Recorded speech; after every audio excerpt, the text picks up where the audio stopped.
Comment se renouveler sur une niche saturée en e-commerce, notamment sur Amazon? C'est la question que je me suis posée ici au Méga Show Hong Kong toute la journée en voyant une multitude de stands de gourdes.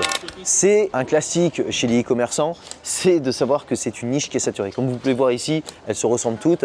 S'installer dessus sans différenciation, sans amélioration, vous êtes sûr de couler. En plus, ce sont des produits qui valent pas cher. Vous allez en trouver entre 11 € jusqu'à 30 voire 40 €, mais la grosse fourchette, ça va être entre 11 € et 18 €.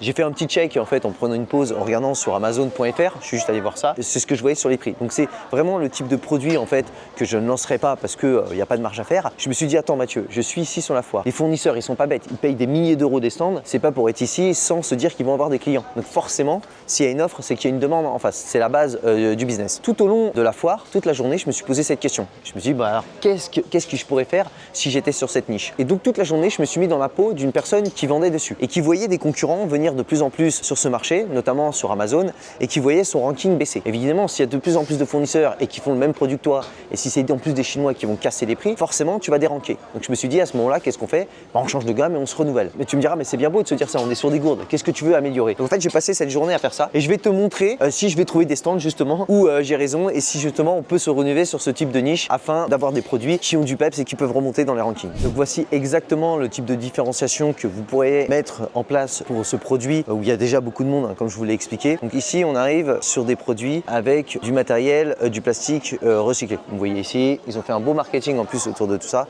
Alors bon, déjà pour une question éthique, bah, c'est sympa de pouvoir avoir des produits avec du matériel recyclé, mais qu'est-ce qui nous différencie? Ça va être compliqué sur les gourdes, comme je vous l'ai déjà dit, d'avoir une différenciation, une amélioration marquante aujourd'hui. Ça par contre, pour le marketing, c'est bien. Donc techniquement, le produit, bah, il utilise du matériel recyclé, comme je vous l'ai dit, mais vous allez pouvoir le mettre en avant. Regardez, eux, ils l'ont déjà bien fait. Et donc sur votre fiche produit, dans votre titre, etc., quel que soit où vous le vendez, hein, sur Amazon, sur votre site, ou même dans une boutique, hein, si vous en avez une, c'est le type de produit qui peut être utilisé. Parce que comme je vous l'ai dit, la niche, bah, elle arrive quand même à maturité, à saturation, donc il faut éternellement se recycler. Et là, voilà un élément de différenciation sur une niche où il y a déjà beaucoup de monde dessus. Nous, ce qu'on a fait, parce que comme vous voyez ici, la gourde, elles sont assez grosses, elles sont pas forcément très fonctionnelles. En Asie, ils ont beaucoup de gourdes comme ça, vous les enverrez souvent des personnes avec ça. En Europe, je pense que ça marche moins bien. Ceci étant, ici, on a des gourdes ici qui sont beaucoup plus petites, qui sont des gourdes destinées aux enfants. Alors pour ceux qui ont des enfants, vous savez que quand ils se rendent à l'école, notamment en maternelle, on leur demande d'avoir une gourde à laisser à l'école.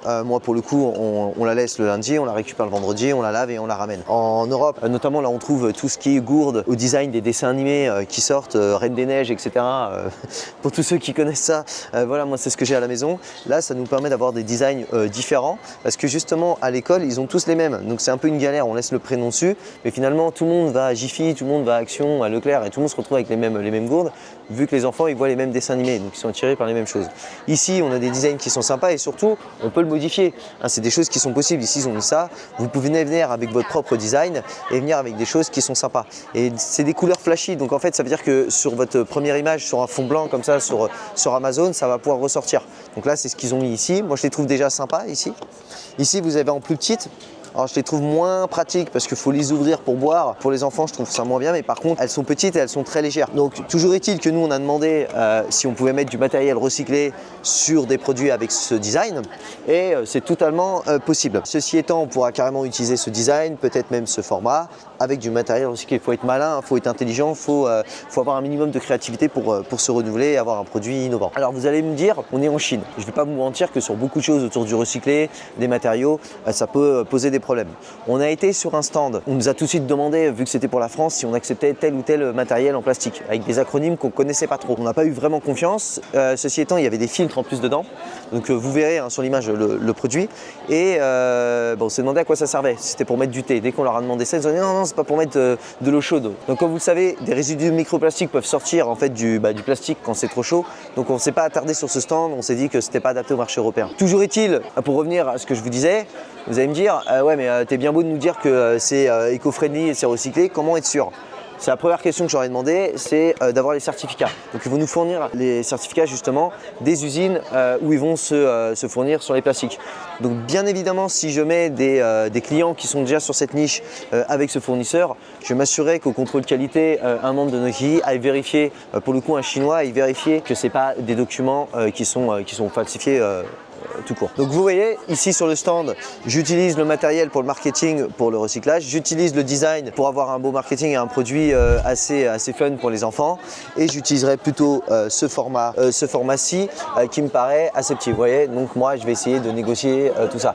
Donc effectivement, quand vous faites ça, vous allez avoir des quantités qui sont plus importantes. Forcément, vous allez le personnaliser, surtout si je rajoute mes propres designs et couleurs. Là, on était sur des cours de à peu près autour des $3, grosso modo, 3,20. J'ai rien négocié. Comme je vous ai toujours expliqué dans la vidéo, on ne négocie pas les prix sur les foires, c'est pas le lieu. On prend les contacts et après on parle business. Je finis la négociation, ça je vais pas le filmer, et puis on se retrouve sur un autre stand où on va peut-être voir d'autres modèles. Donc, le but d'être sur la foire, hein, c'est d'activer le mode curiosité, créativité, et d'avoir là je vous ai fait à chaud mon ressenti sur ce qui était. Après on prend le catalogue et on regarde ça à froid pour regarder tous les modèles. Donc vous voyez que c'est pas une petite usine, il y a beaucoup de modèles et ça pourra peut-être étayer l'envie de trouver d'autres fonctionnalités à rajouter à ce que je vous ai dit. Donc après avoir fait beaucoup de stands dessus, on en a trouvé quelques-uns où il y avait quelques différenciations sympas, où des personnes qui sont sur cette niche pouvaient se positionner. Je vous garderai quand même la meilleure que j'ai trouvé comme différenciation qui peut être sympa pour les gens positionnés dessus. C'est comment en fait se renouveler dans une niche qui est saturée. Ce n'est pas vraiment comment s'installer, comment se différencier. Je pense qu'aujourd'hui c'est une niche qui est assez dure.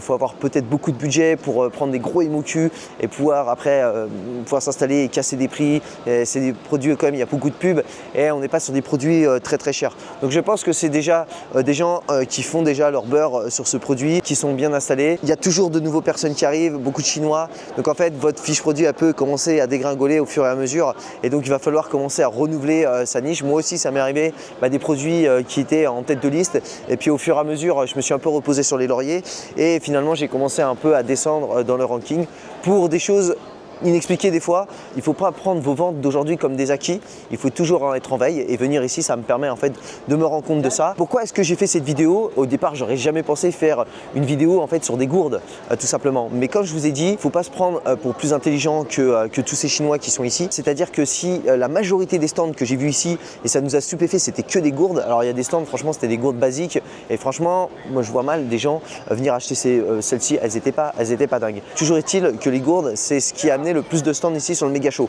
Donc forcément on se dit comme d'habitude, s'il y a de l'offre c'est qu'il y a une demande. Donc je me suis amené à poser cette question en fait toute la journée en me disant attends, si les gens viennent ici acheter des gourdes, ok d'accord, il y a les grands distributeurs qui auront toujours de la demande quand les gens vont dans les grandes surfaces, mais pour les e-commerçants comme nous, quel genre de produit on peut se positionner? Donc voilà, je vous ai montré un type de produit, c'était plus pour vous montrer aussi la mentalité qu'il faut avoir, que ok on trouve un produit, mais que voilà, il faut toujours essayer de se renouveler et de ne pas reposer sur ses acquis. Donc n'hésite pas à liker cette vidéo et à t'abonner pour te suivre, ça me donnera de la force, ça me fera plaisir. En attendant, prends soin de toi et je te dis à la prochaine vidéo. Ciao!